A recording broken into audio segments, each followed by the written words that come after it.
So, hello, welcoming the gorgeous Katcha to the podcast today. So, Katcha is a reinvention coach. She's an author of several books. She is also a speaker and she is committed to so many amazing courses. But from what I could see, specifically to empowering women that are already very accomplished and already leading very high performing lives. Really finding themselves and living in values and true alignment with what is right for them. So it is an absolute honor to have you here on the podcast today. Welcome, Katja. Thank you, Josephine, for having me. I'm very excited to be here. Amazing. So, Katja, I have obviously read your latest book. Now I actually have to I know it's called Uncaged, but here we go. A memoir, Uncaged, A Good Girl's Journey to Reinvention. And I absolutely loved it. I want to just share with the readers, actually one of the first things that just got me hooked. It's funnily enough, also the first line. It's the first sentence in your book. And it goes, I wrote this book because I wanted you to know that there is a way out. And, I read that and I was like, oh, wow, this is not a book that you read. This is a book that you feel. And there is a huge Mhm. difference. And so from the minute you introduced yourself like that, I was like, oh, she's part of the tribe. She's part of the family.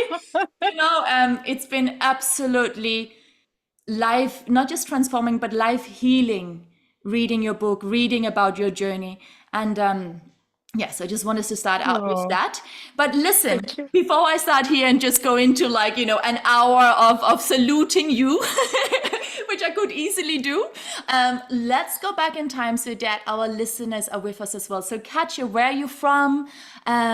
Give us a little bit of background. Where did you start out in life? Where did this start? Yes. First of all, thank you for your kindness. That, my heart is full already, and we haven't even started talking. So I really appreciate you. I was born. Where I'm from is a complex question. I'm originally from Greece. My passport is Greek. I was not born there. I was born in Cameroon, in Africa, and I was there until I was 4 years old, and then I was raised in Greece after that. So when I was four, I was separated from my father because my mother had a really bad experience with my birth, almost died. So when she was about to have my brother, decided she didn't want to have him in Cameroon. So we moved to Greece at that time, and my brother was born there. But my father stayed behind because he had his business there, and he couldn't just sell everything and leave. He needed some time. So that I'm mentioning that because the separation from my father, even though it was never an issue in my life until my 40s. Basically, I didn't make a big deal out of it. It did have a huge impact on my life and the choices I made, and I only realized much later in life how much of an impact that had had. So my early life in Greece, I was what I say in the book, I was the good Greek girl, and that means following the prescribed path and doing all the right things and being excellent at school and being a pathological people pleaser and putting others' needs ahead of your own, or at least that's what I was supposed to do, and feeling guilty when I wasn't doing that. So it was very um again, like I talk about, I was in the cage of everything that I was expected of me. I was really good at everything, and I kind of checked all the boxes: the school grades, the good education, the university, the good husband, the good job. Sorry for that. um and I think that went really well for a while. I mean, I was in my previous career before I was doing what I'm doing now. I was a military analyst, very one of the very few women in a male-dominated field. That was a very exciting place to be, and very intellectually stimulating and interesting. And I was living in LA, which is still one of my favorite places in the world. So I really was on top of the world. And then something happened that really kind of turned things around for me. I had to make a decision whether I would follow my then husband to back to Europe, to his home country, or if I would stay in LA. And I made the choice to follow because I wasn't ready to get a divorce. Mhm. And good girls don't get divorces in general. Yes, and So, also, uh, there's also that time of, like sometimes we get so good at being the following, we don't even realize we were born to be the leader. So there is yeah, that was never on my radar.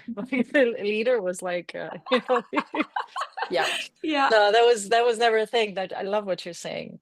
Mm, It was, yeah, it was an interesting choice because I had to leave behind, a place that I really loved, but also I left my career behind because it was very, very hard for me to follow up in the new location. I became a total victim, totally resentful for being there. I was deeply unhappy for a long, long time. Um, I had my children there. That was the highlight. yeah. That was not part of the unhappiness and the victimhood. That was kind of the most beautiful thing in my life. So I had three children Mm. while I was in Austria. And Which, by the way, uh, can I just stop for a moment? yes, yes. As far as like when I was reading your book, the children were very much your choices. That was very much you, from what I could feel. It was like this was not you doing the following. You were like, this is happening. Yeah, This is yeah. happening, right? So I feel like That's very true. this is so important to realize, right? And especially I'm really diving deep into the whole sort of female mysteries at the moment, and the whole, I don't know if you've heard about this thing called womb healing. And Yeah, and it's like the thing is, this is such important knowledge. We will grow up in a world where most people are sort of like presented with the whole like birth situation being that, well, then the man comes and he conquers the woman, right? No, he doesn't. We've got inside the room, sorry, I have to educate here because this is so important. Inside the room, we have this gorgeous little egg, right? And when it's time, and this is another thing, when the egg goes, hey, it's time, it plunks down and then it sits and hangs out on the fallopian tube, right? It's like it's hanging out down one of the tubes. And now it doesn't sit there patiently and go, oh, well, would a man be so kind to come along? No, it doesn't. Apparently millions and billions of little sperm cells comes around, right? And she sits there like the queen and she goes, no, no, no, no, you, exactly. not really, right? And then she's like, you.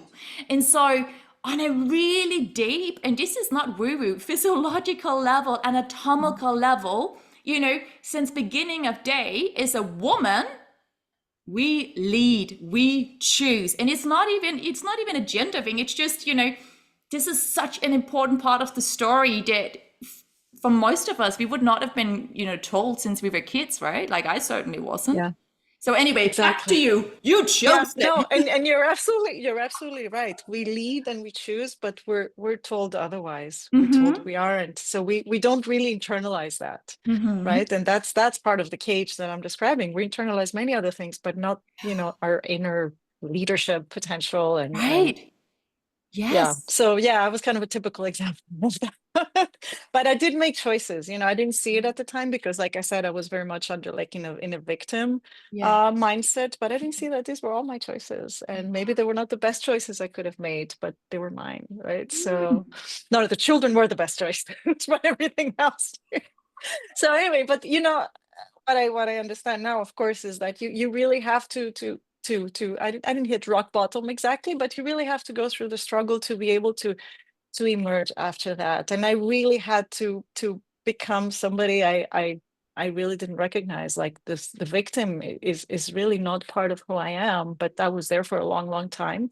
Mm. And that's what allowed me to finally take the decision to be like, I need to be me again. I need to get out of this thing, whatever it is that's keeping me in that space. Can I ask you, Katja, just because I think this is such an important, because I mean your whole book is super important because why? It's your life, so therefore already super important. But I think for listeners, what is really, really, really vital to hear, because one thing is we can take you from ABC and go like, oh yeah, it was tough, but hey, here I am, and now things are good. But I would really like, if it's okay with you, the first the first moment that pops into your head as a child of feeling like a victim, feeling like you weren't seen, or even not even a victim, let's call it helpless. The first time as a child where you felt helpless, what would be a memory? First thing that pops into your head, don't really analyze it. Just a memory. Yeah, I think, and I don't know if it's the earliest memory, but it's being called selfish, actually, Wow, because yes. I didn't feel that was who I was, but I got called that a lot in a kind of a funny kind of, oh, she's Yeah. selfish, she's not like her brother, or these things. Hmm. So it wasn't like punitive or anything, but it was like, I don't want this label. This is not me. It felt unfair. So I felt helpless because there was no way I was gonna change that. And eventually, I was like, okay, fine. I'm the selfish one. Right. But that's the first thing that Yeah, comes up. yeah. I think before my memory, I can imagine I felt very helpless when we moved and I had no idea what was going on, and suddenly my father wasn't there anymore, Right. right? And I was really, really close to him. So I can imagine that must have felt horrible, but I don't have a memory of that, unfortunately. No, no, of Or course. I mean, fortunately. well, exactly, right? Because the brain is selective and it's like, hey, in order to not just keep you This is alive, but keep you thriving, we're gonna delete certain this is too stories, painful. right? Yeah, let's And yeah. absolutely. But no, thank you so much for sharing that because I think it's so important again that, just again as a listener, just understanding that the stories we were told, and again, from not, no one was meant to give us not a wrong, but a label that would essentially keep you caged for life until one day you were like, hey, this is not who I am, right? But to Mm. understand that what we are presented with, especially in the early years, from like day you're born up until the year of being around 7 years old, they are so formative, so deeply formative. And as you Oh were, yeah. as you were mentioning, hey, I didn't even realize essentially that there was another way of living, that I could live life on my terms, until you got into your 40s, right? So then you got into your 40s. I'm just going to fast forward you into your 40s. Yes. So what started to happen? What started to stir in the cauldron? So we were still, yes, you were mentioning, Yes. you were like, okay, I spent a long time in the cage and long time in a story that you labeled as the victim, right? So what started to Yes. stir? I know it's always a culmination because no one goes from like, hey, I feel pretty good in life to, oh my God, now I'm a victim, and to like, hey, I'm a hero, right? I know everything is a cumulative, everything is a Yes. journey, but you said around into your 40s, what happened around your 40s?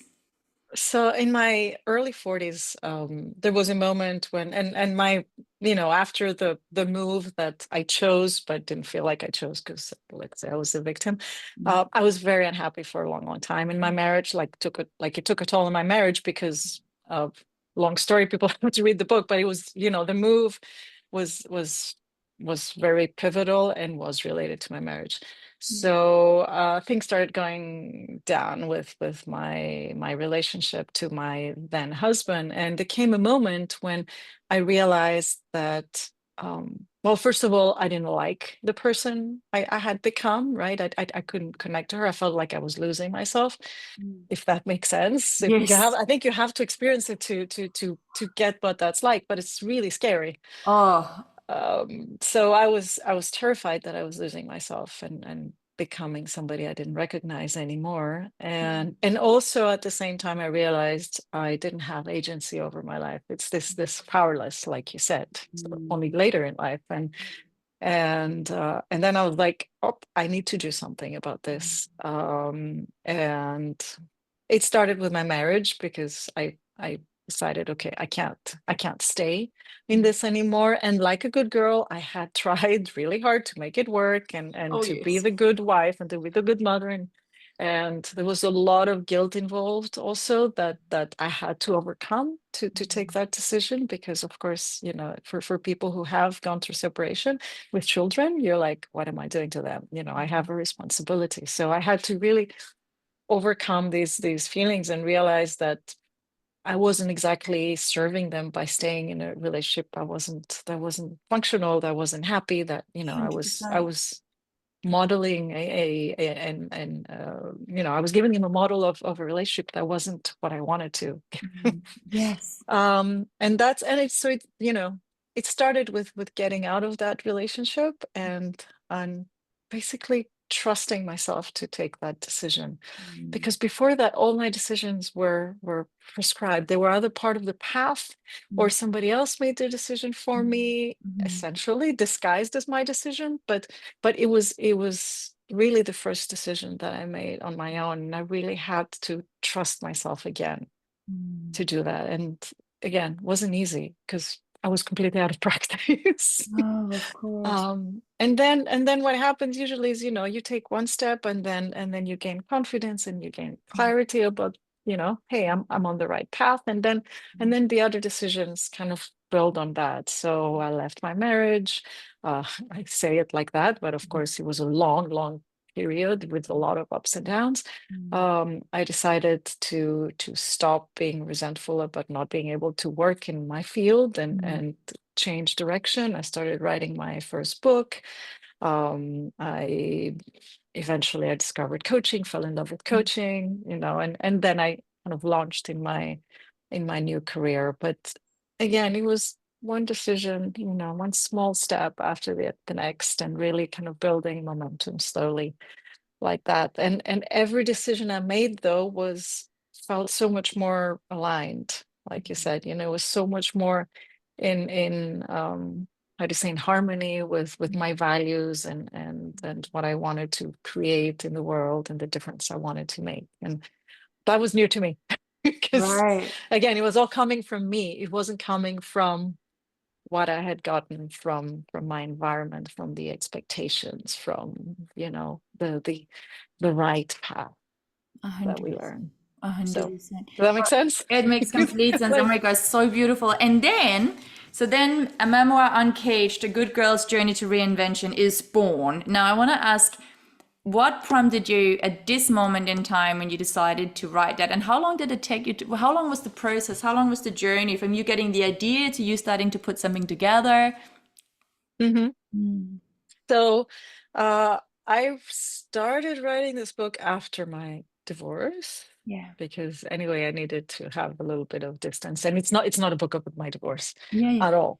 But so at some point I was having a conversation with my husband, not my ex-husband, because I remarried. So my wonderful husband, and we were talking about everything that had happened in the past years, and how I felt like I had grown from it. And so I was sharing all that, and he was like, well, a lot of women could benefit from this. Mm, And I was like, really? You think so? Why mm, don't you write a book about it? But I have no idea how to write memoir, because I'm a researcher by training. I write nonfiction books. So memoir for me was like starting like writing fiction. And I was mm, like, I'm not equipped. mm, So, but I must say I felt that, and by then I knew, because I had clients who had similar stories, not the details of the story, but the concept of, feeling caged, feeling trapped, feeling like they weren't fulfilling their potential, feeling that they weren't aligned with what was important to them. So I kind of knew. So it's not like my husband said something new to me, but I hadn't quite put the pieces together, and I hadn't even dared to think about writing a book about it. mm, So a lot of, yeah, things that came together. And and I could have written a nonfiction book, but I feel that telling the story is so much more powerful, mm, and mm.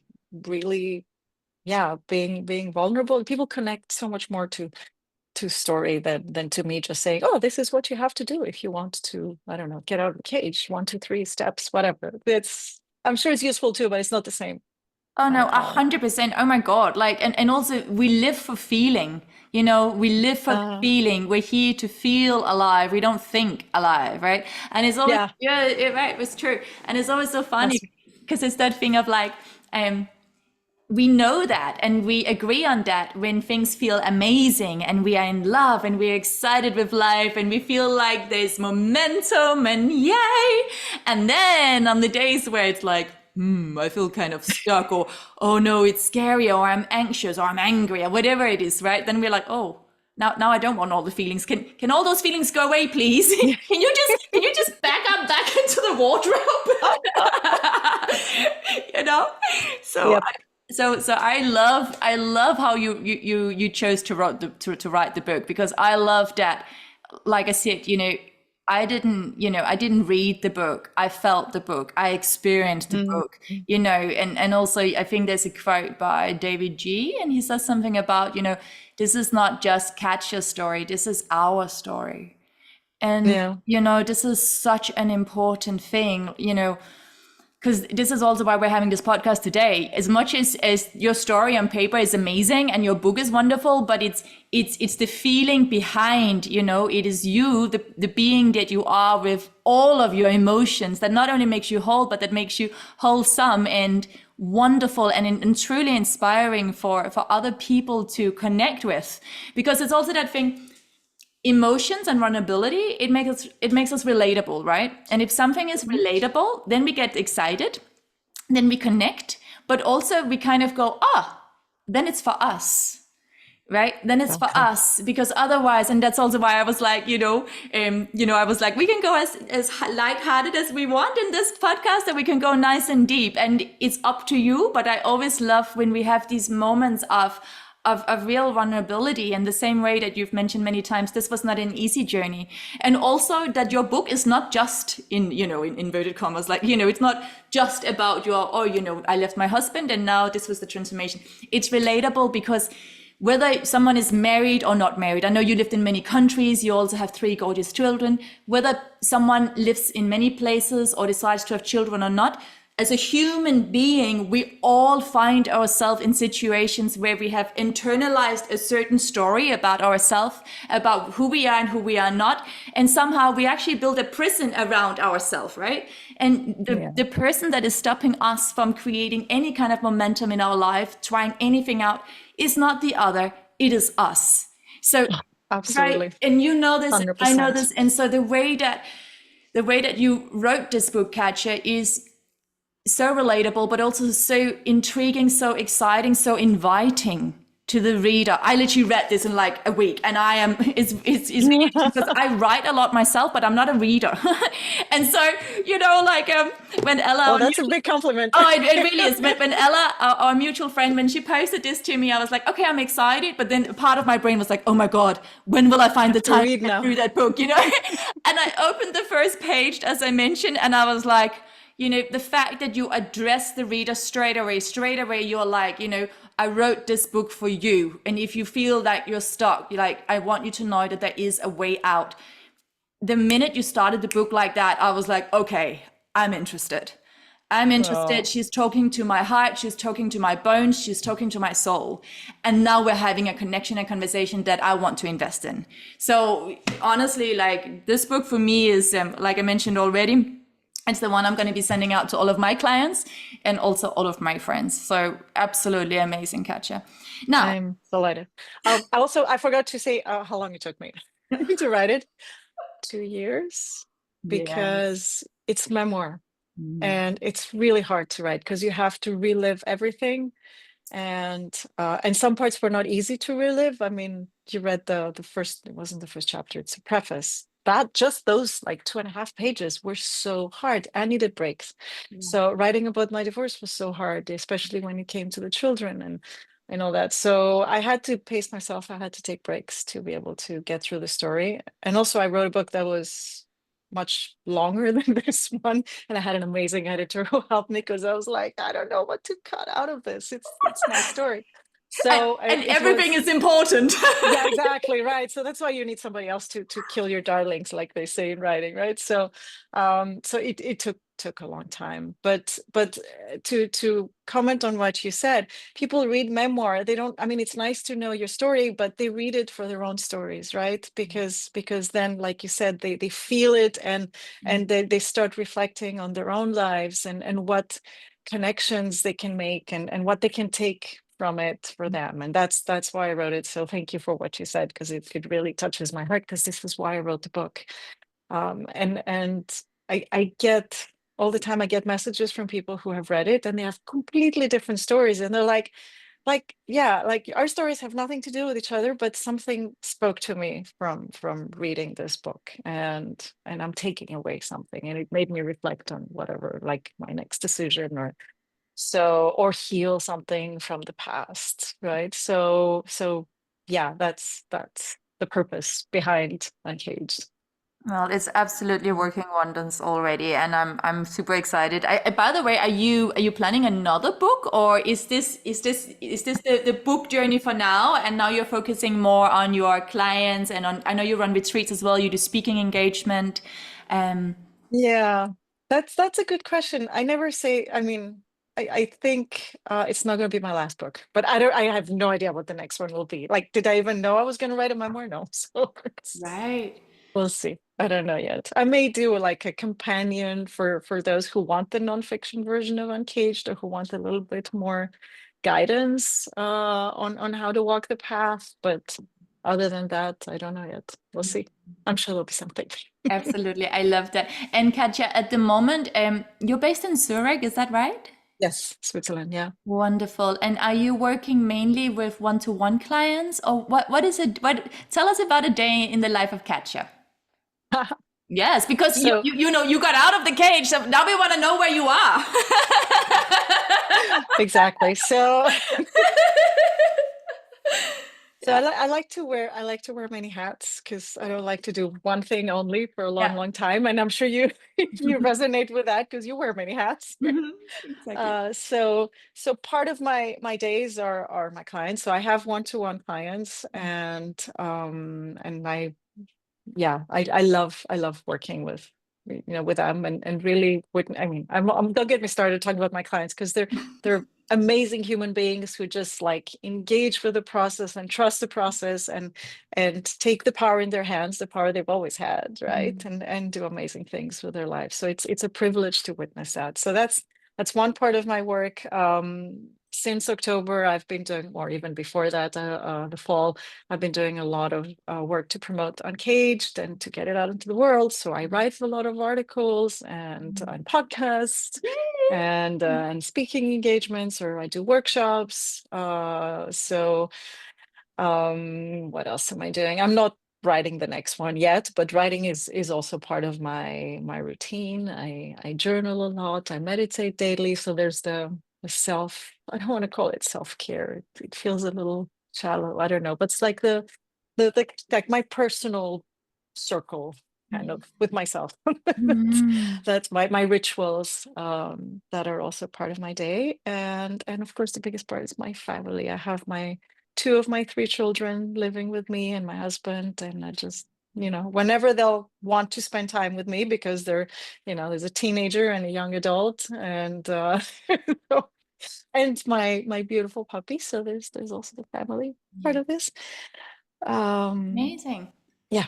I think that And sounds, yeah, just go on. yeah, Mhm. well, there's like, yeah, the last thing is I'm working on a group program, because or group experiences, and the retreats, of course, that were put on hold with the whole book promotion stuff. So Yeah. because I really enjoy bringing people together. I really enjoy the energy and the dynamic and the learnings and the support that happens in a group, which you don't necessarily get in the one-to-one, right? So again, I know you know that. So it's important for me to have that dimension of spreading the uncaged message as well, that avenue, not to mention. No, it's absolutely Mm. amazing, and you're so right. You know what can happen in a group container that is safe is the transformation, the healing that naturally occurs when one human being to another human being feels seen, feels safe, Yeah, and feel encouraged and safe enough to speak up, and then they share their story, and someone else has the same story, maybe slightly different words, but the same feeling, and to not be shamed for it, but to yeah, recognize that what you're experiencing is completely normal. It's I will say actually like 95%, not just of my clients, but also in my own life. You know, it's reading books like yours. It's having conversations like this, where someone else that you can relate to and you can see yourself in, and they go like, oh my God, this was like nearly impossible for me to make this leap or make this choice. And you go, oh my God, I'm not the only one, you know? Like Yes. you have the courage to speak up and to name what's going on for you. And you know, and to do that with people, you know, that just resonate with you, it's absolutely incredible. And that's also why I run retreats. It's exactly for the same thing, you know. Yeah. So well, we It's will. magic. It's magic. Yeah. Yeah, I know. Well, listen, you know what, honey? I could talk to you all day, but I want to ask you, Katja. So at this moment in your life, and I know you keep saying in my early 40s, and I'm sitting here, for those of you that are listening, Katja is incredibly beautiful. I cannot believe that she is any more years, any wiser than her early 40s. I have no idea what age you are. That doesn't matter. I just wanted to give that a little mention. Now, You're lovely. with the amount of years, we will keep it unknown, that you've been on this planet for, with the wisdom that you hold today, that you carry today, if there was just one soul message for humanity, no pressure, Katja, what would it be? And it can be a few, honey, it can be a few. Yeah, this is part of what I always do. I always ask, you know, what would be your message, or, you know, a few messages from your own life, from experiences you've had to conclusions you've made, to go, this is really important, or, you know, this affirmation, or, you know, just doing this one thing, anything at all. Yeah. Okay. So I will go with the first thing that came up for me when you asked me that question. And I think it's no coincidence, because it's probably what made the biggest difference in my life, in my growth journey. And that was, it's going to sound cheesy, but maybe not to us, right? It was loving myself again. And yeah, and again, you hear a lot about self-compassion and how it's great for you, and it really is. It really made the difference, like all the difference, because I didn't like myself. I definitely didn't love myself. I didn't recognize myself, and that's how I stayed in that cage, I think. And the moment I realized that, hey, this is me, I have my flaws, I made some bad choices, I now understand why, and I give myself a break for them. And I'm, you know, I'm not a bad person. I used to think I was a bad person. The moment I actually, yeah, embraced myself, and both myself in my early 40s and myself in my 4 years, right, who really needed that embrace and really needed that love and that understanding, that's when I decided to get out. So if I had a message for humanity, it would be, you're never alone. You always have that person in the mirror, and she or he is just amazing and deserving of all the love in the world, especially yours. Oh my God. Oh my God. I love it so much. I love The it so listeners, much. yeah. Oh, I'm like Josephine jumping up is and down here. I'm like, and you know what the thing is, Katja? It's like you said, it's like we hear it all the time. We hear it in songs, we see it in movies, we read it in books. Love yourself, you know, love yourself first, right? And it's so hard, right? It's like and it is that one thing, you know, like I always say, like we have to choose, and this is a choice, and hence why we normally have to reach the bottom of ourselves before we start to go, oh, I want a way up. I'm going to find a way up. But we have to get courageous. And normally we're forced to be courageous because change is crazy hard, right? So we Yeah. have to get to that bottom until there is no other option than to go, well, I can't go any lower. So let's start trying something else. And then doing that thing, like you said, you look at yourself in the mirror and you're going, okay, so my parents did the best that they could, sending all the love to the parents, right? We can no longer blame them and shame them and all of that. That changes nothing. But what I can change is I can go back and I can grasp and hold and support and love this little me that exists, that still exists, right? Because time, past, present, future, is actually kind of all happening. It's in a way in the world of not even quantum physics, but just in the world of psychology.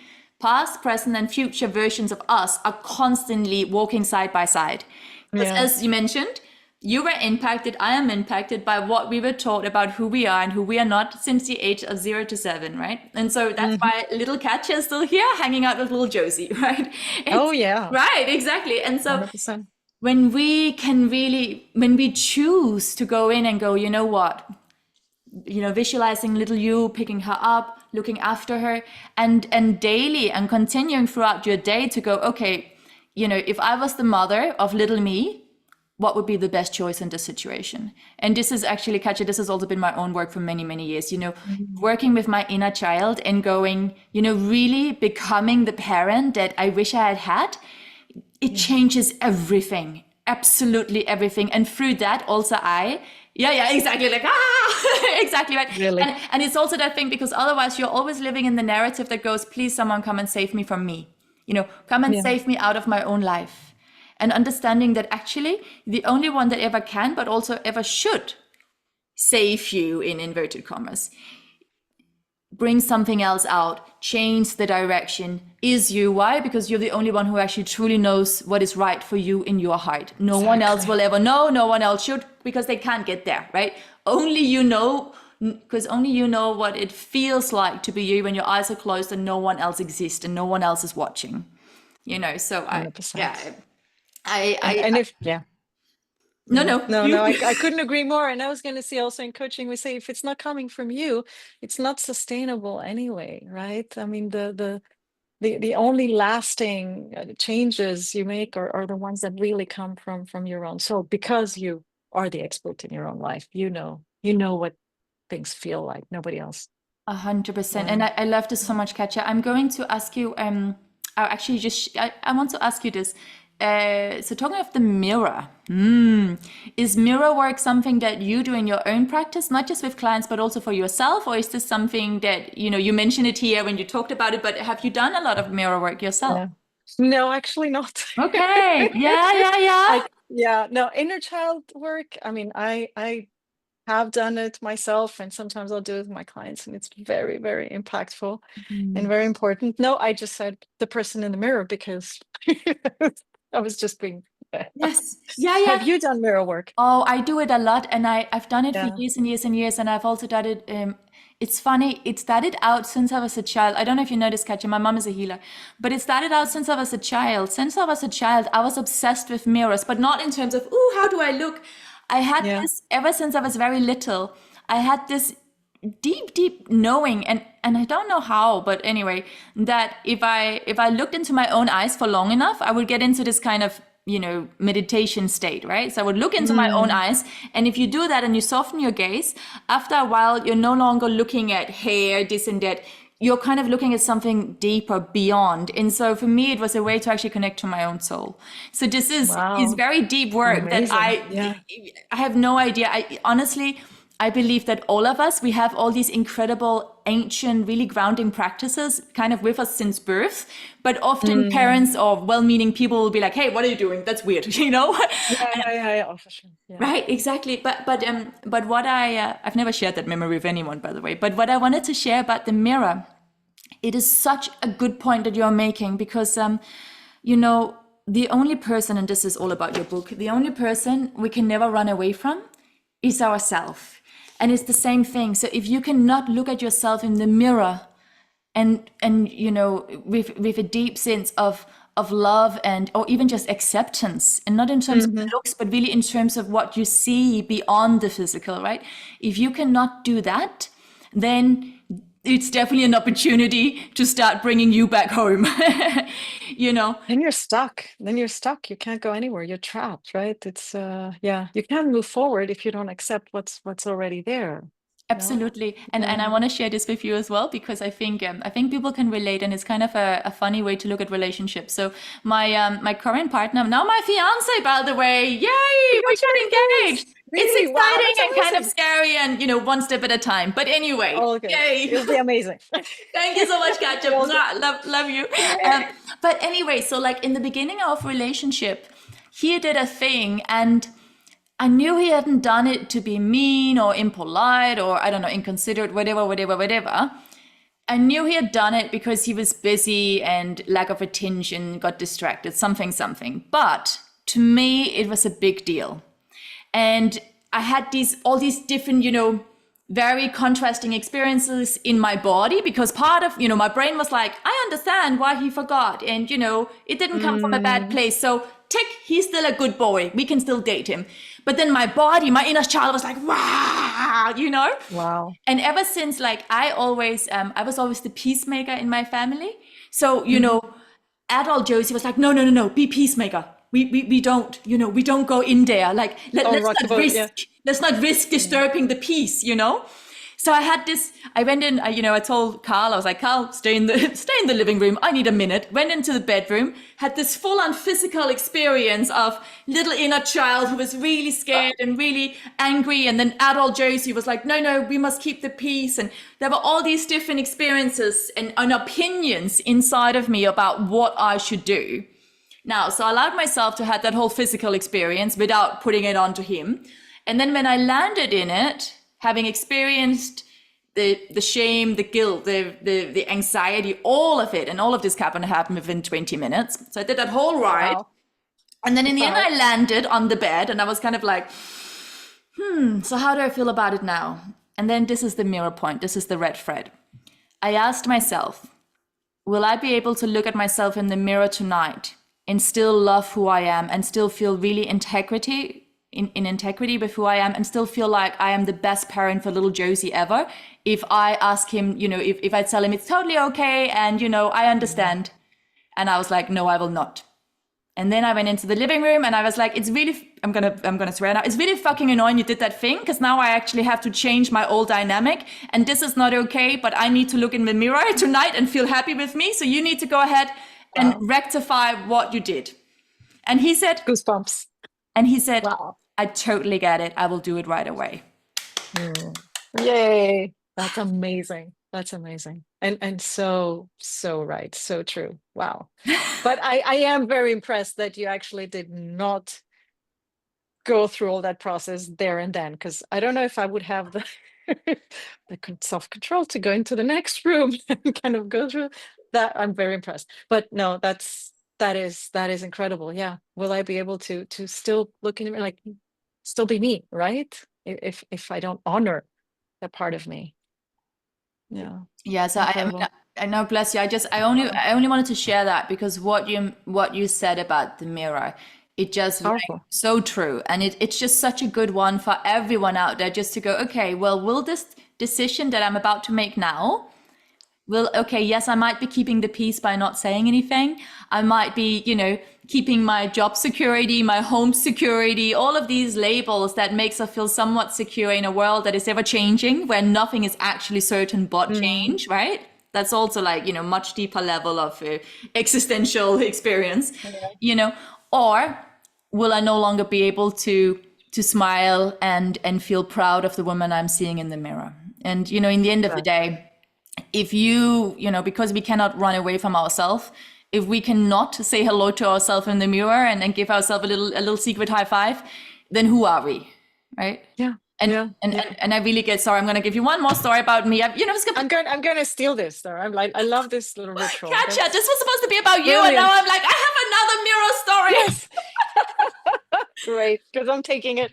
I wanted to share this with you. So, I had a period in my life. So I came to a little bit about me. I originally trained as a ballerina at the Royal Danish Ballet. So I was also very much super perfectionist. Every year we had an exam, and if you hadn't developed to the way that they wanted, then you got kicked out. So basically after the summer holiday, most of your, not just best friends, but also people that you saw more than your own family just didn't return, mysteriously didn't return. So you can imagine the pressure I was under to keep up with appearances, but also physically be, able to kick high and turn and jump, all the rest of it. Anyway, long story short, after 7 years there, I ended up getting a teacher who really didn't support me. So I was extremely emotionally abused for like a year and a half. Anyway, long story short, I ended up going to London. I did actually end up leaving. So just like you, I was like, okay, I can't control this environment, but the only thing I'm in control of, I can leave. And so even though I had, no idea where I was going. And even though this was not just my dream, but it was also what I recognized as home. So for me to leave that was similar to leaving a family or a marriage from that, you know, for that perspective. Right. It was anything I knew as safe. I then left my country, left the Royal Danish Ballet. At 16, I came to London. I got a scholarship to go into school here. Long story short, during that time where obviously everything was changing, I actually ended up in a 5-year super toxic relationship. And the mirror thing is coming up now. So during those 5 years, it got to the point where I stopped sharing with anyone how toxic it was, because obviously people would be like, oh, Josie, that's too intense. You know, you just shouldn't be there. Why are you not leaving? Right. You know, and we all know addictions are not that simple, and things we do in life is moved by so many more things than most people can understand, because we don't talk about it. Right. Yay. Yeah. So anyway, but it got to the point, Katcha, where I couldn't look at myself in the mirror. I could not look at myself in my eyes. I could not look at my own reflection in the mirror. And again, on paper, from the outside, I was doing really well. I was dancing all around the world. I was modeling everywhere. You know, everyone was like, oh, Josephine is doing so well. And I was like, I am dying inside. And What do they know? Yeah. right. And it was this like cry for help, right? But I really remember those moments of going, I can't even look at myself in the mirror anymore, because I do not like who I have become. And it's that thing of the elephant forgetting its own power, right? So the elephant walks around with a tiny little, like Indian boy holding on to elephant with a tiny little rope that the elephant could just blow on, and then the elephant would be free. But the elephant has forgotten its own power. I think this is what meeting you, reading Uncaged, really reminded me of, all of that. And the way you articulate it has been such an incredible memory, reflection, digestion, reinvention, and healing journey for myself. And I know it will be for, and already is, for so many women all around the world. So Katcha, from my heart to yours, thank you so, so much. Well, thank you, Josephine. And thank you for sharing your stories, which have had an impact on me. So I really, really appreciate it. It's wonderful. Thank you for having me, Sue. Thank you so much, Katcha. Katcha, I'm going to say goodbye to the readers now. Not the readers, the listeners now. And then I'll stay on the line for Hopefully 1 readers. second. Okay, so I'm just going to pause here. Thank you.